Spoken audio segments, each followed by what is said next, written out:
പിതാവിൻ്റെയും പുത്രൻ്റെയും പരിശുദ്ധാത്മാവിൻ്റെയും നാമത്തിൽ ആമേൻ. ഈശോ മിശിഹായിക്ക് സ്തുതിയായിരിക്കട്ടെ. യേശുവിൽ സ്നേഹം നിറഞ്ഞ സഹോദരങ്ങളെ എല്ലാവരെയും ദൈവവചന ധ്യാനത്തിലേക്ക് നമ്മുടെ കർത്താവായ യേശുവിൻ്റെ നാമത്തിൽ സ്വാഗതം ചെയ്യുന്നു. നമ്മുടെ കർത്താവ് ഈശോ മിശിഹ എല്ലാവരെയും സ്വർഗം തുറന്ന് അനുഗ്രഹിക്കട്ടെ എന്ന് പ്രാർത്ഥിക്കുന്നു. യേശുവിൽ പ്രിയ സഹോദരങ്ങളെ, നമുക്ക് കർത്താവിൻ്റെ തിരുവചനം നമുക്ക് ധ്യാനിക്കാം.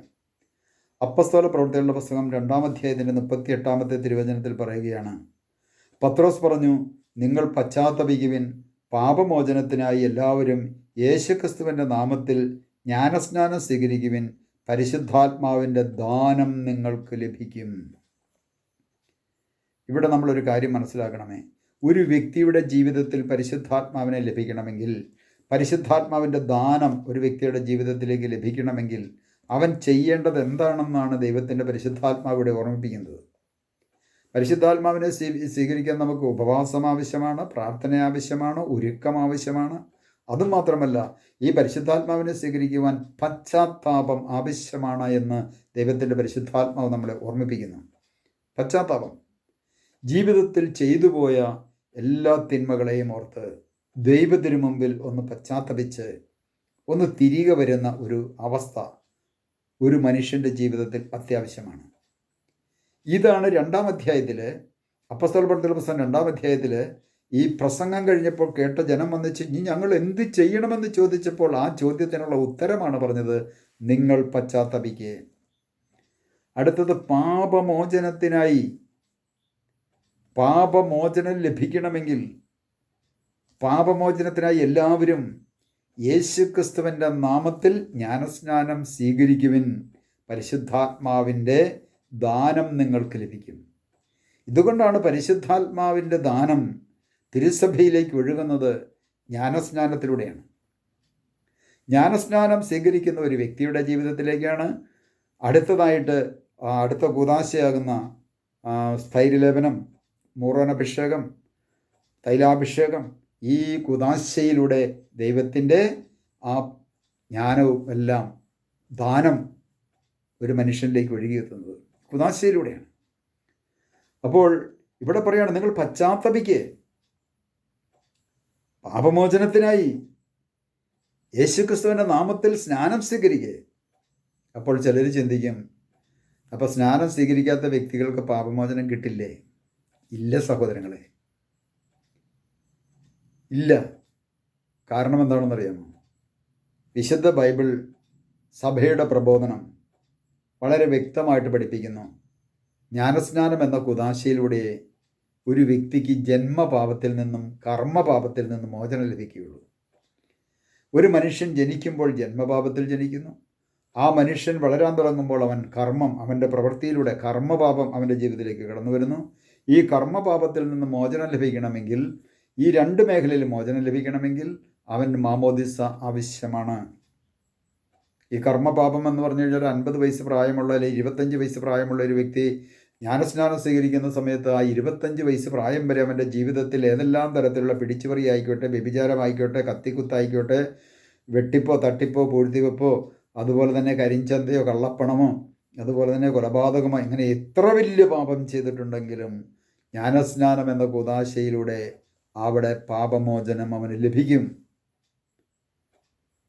ഇതാണ് അതിൻ്റെ വ്യത്യാസം. പിന്നെ സഭയിലെ അംഗമായി കഴിഞ്ഞതിന് ശേഷം അവൻ പാപം ചെയ്യുമ്പോൾ അവൻ ആ മോചനം ലഭിക്കുവാൻ വേണ്ടിയിട്ട് അറിഞ്ഞും അറിയാതെയും ചെയ്യുന്നതൊക്കെ കുറേ പാപങ്ങളുണ്ടാകും. ആ പാപത്തിൽ നിന്ന് മോചനം തരുന്നതിന് വേണ്ടിയിട്ടാണ് നമ്മുടെ കർത്താവ് ഈശോ മിശിഹാ സഭയിൽ കുമ്പസാരം എന്ന കൂദാശ രൂപീകരിച്ചിരിക്കുന്നത്. തിരുസഭാ മക്കൾ അത് വിശ്വസിക്കുന്നു. ആ മേഖലയിലൂടെ അവർ കുമ്പസാരം എന്ന കൂദാശയിലൂടെ പാപമോചനം പ്രാപിച്ചു കൊണ്ടുപോകുന്നു. സഭയിൽ നിന്ന് പുറത്തുപോയ മറ്റ് വിഭാഗത്തിൽപ്പെട്ടവർ ഈ പറയപ്പെട്ട അവരുടെ വിശ്വാസമനുസരിച്ച് പാപമോചനം കിട്ടുമെന്ന് കരുതി അവരും പോകുന്നു. എന്നാൽ ഇവിടെ ദൈവത്തിൻ്റെ വചനം പറയുകയാണ്, നിങ്ങൾ പശ്ചാത്തപിക്കുക, പാപമോചനത്തിനായി എല്ലാവരും യേശുക്രിസ്തുവിൻ്റെ നാമത്തിൽ സ്നാനം സ്വീകരിക്കണം. ഇങ്ങനെ യേശുക്രിസ്തുവിൻ്റെ നാമത്തിൽ ജ്ഞാനസ്നാനം സ്വീകരിക്കുന്ന ഒരു വ്യക്തിയുടെ ജീവിതത്തിലേക്കാണ് ദൈവം തൻ്റെ ആത്മാവിലൂടെ ദാനങ്ങൾ ചൊരിയുന്നത്, വരങ്ങൾ ചൊരിയുന്നത്, ഫലങ്ങൾ ചൊരിയുന്നത്. മാമോദിസ സ്വീകരിച്ച, ജ്ഞാനസ്നാനം സ്വീകരിച്ച എല്ലാവരുടെയും ഉള്ളിൽ ദൈവത്തിൻ്റെ പരിശുദ്ധാത്മാവുണ്ട്. ആ പരിശുദ്ധാത്മാവിൽ വരങ്ങളും ഫലങ്ങളും ദാനങ്ങളും കിടപ്പുണ്ട്, ഒരു സംശയവുമില്ല. പക്ഷേ അത് പുറത്തേക്ക് നമ്മളിൽ നിന്ന് ഒഴുകണമെങ്കിൽ നമ്മൾ എന്ത് ചെയ്യണം? അനുദപിച്ച് ദൈവത്തെങ്കിലേക്ക് തിരിയണം. അനുദപിച്ച് പാപങ്ങളെല്ലാം ഏറ്റുപറഞ്ഞ് അനുദപിച്ച് ദൈവത്തെങ്കിലേക്ക് തിരിഞ്ഞ് ദൈവത്തിൻ്റെ മാർഗത്തിലൂടെ സഞ്ചരിക്കുവാൻ തുടങ്ങുമ്പോൾ ആ വ്യക്തിയിൽ നിന്നും പരിശുദ്ധാത്മാവിൻ്റെ കൃപകൾ പുറത്തേക്ക് ഒഴുകാൻ തുടങ്ങും. ഇതാണ് ഇവിടെ സംഭവിച്ചത്. ഇവിടെ പറഞ്ഞത് ഈ മേഖല നമ്മുടെ ജീവിതത്തിൽ അതിൻ്റെ പൂർണ്ണതയിലേക്ക് വരണമെങ്കിൽ പാപം ചെയ്യാത്തവർ ഈ ഭൂമിയിൽ ആരുമില്ല. നീതിമാനായിട്ട് ആരുമില്ല, ഒരുവൻ പോലുമില്ല. ഓരോ ദിവസവും ഓരോ നിമിഷവും വാക്കിലൂടെയും പ്രവൃത്തിയിലൂടെയും ചിന്തയിലൂടെയും ഉപേക്ഷയിലൂടെയും എല്ലാം തിന്മ ചെയ്യുന്നവരാണ് മനുഷ്യൻ. ആ മനുഷ്യനെ സംബന്ധിച്ച് ആത്മാവിൻ്റെ ചൈതന്യത്താൽ അവൻ കൂടുതൽ നിറഞ്ഞ് ആത്മാവിൻ്റെ കൃപയിൽ വളരണമെങ്കിൽ അവൻ എന്ത് ചെയ്യണം? അവൻ ചെയ്തു പോയ വാക്കുകളിലൂടെ ചെയ്തു പോയ പ്രവൃത്തികളിലൂടെ ചെയ്തു പോയ ഉപേക്ഷയിലൂടെ ചെയ്തു പോയ ചിന്തയിലൂടെയൊക്കെ ചെയ്തു പോയ ആ പാപങ്ങളെക്കുറിച്ച് പശ്ചാത്തപിച്ച് ദൈവത്തെങ്കിലേക്ക് മടങ്ങി വരണം. അങ്ങനെ ദൈവത്തെങ്കിലേക്ക് മടങ്ങി വരുമ്പോഴാണ് ഈ പരിശുദ്ധാത്മാവിൻ്റെ കൃപയും അനുഗ്രഹവും ഒരു വ്യക്തിയുടെ ജീവിതത്തിലേക്ക് അതിൻ്റെ പൂർണ്ണതയിൽ ലഭിക്കുകയുള്ളൂ. പൂർണ്ണതയിൽ ലഭിക്കണമെങ്കിൽ പശ്ചാത്താപം ആവശ്യമാണ്. പശ്ചാത്താപം, അതോടൊപ്പം തന്നെ പ്രാശ്ചിത്തം. സഭ പഠിപ്പിക്കുന്ന ഒരു കാര്യമാണ് പ്രാശ്ചിത്തം. തിന്മ ചെയ്തതിന് പ്രാശ്ചിത്തം ചെയ്തേ പറ്റൂ. അതുകൊണ്ടാണ് ഈ പശ്ചാത്താപവും പ്രാശ്ചിത്തവും ഒക്കെ നടത്തി ദൈവത്തെങ്കിലേക്ക് മടങ്ങി വരുന്ന ഒരു വ്യക്തിയെ സംബന്ധിച്ച് ദൈവത്തിൻ്റെ എല്ലാവിധ അനുഗ്രഹവും ആ വ്യക്തിയിലേക്ക് ഒഴുക്കും. ആ വ്യക്തിയിൽ നിന്ന് മറ്റുള്ളവരിലേക്കും ഒഴുക്കും. ആ വ്യക്തിയിലൂടെ ദൈവത്തിന് മറ്റുള്ളവരിലേക്കും ഒഴുക്കാൻ സാധിക്കും. അത് ദൈവത്തിൻ്റെ വിശ്വസ്തതയുടെ ഒരു വലിയ ഭാഗമാണ്. ദൈവത്തിൻ്റെ സ്നേഹത്തിൻ്റെ ഒരു ഭാഗമാണ്. നമുക്കൊരു നിമിഷം ഈശോയോട് പ്രാർത്ഥിക്കാം. കർത്താവായ ഈശോയെ, അവിടുത്തെ തിരുവചനങ്ങൾ ഞങ്ങൾ ഓർക്കുന്നു. നിങ്ങൾ പശ്ചാത്തപിക്കുമെന്ന വചനം ഞങ്ങൾ ഓർക്കുന്നു. കർത്താവെ, ഞങ്ങളുടെ ജീവിതത്തിൽ ചെയ്തു പോയ എല്ലാ പാപങ്ങളെയും ഓർത്ത് പശ്ചാത്തപിക്കുവാനും പാപങ്ങളെയും പാപ സാഹചര്യങ്ങളെയൊക്കെ വെറുത്തുപേക്ഷിച്ച് അങ്ങയുടെ വചനം ഹൃദയത്തിൽ സ്വീകരിച്ച് അങ്ങയുടെ വചനത്തിനനുസൃതമായി ഞങ്ങളുടെ ജീവിതത്തെ ക്രമപ്പെടുത്തുവാൻ ഞങ്ങളെ ഓരോരുത്തരെയും അങ്ങയുടെ ആത്മാവിൻ്റെ അഭിഷേകത്താൽ നിറച്ച് അനുഗ്രഹിക്കണമേ.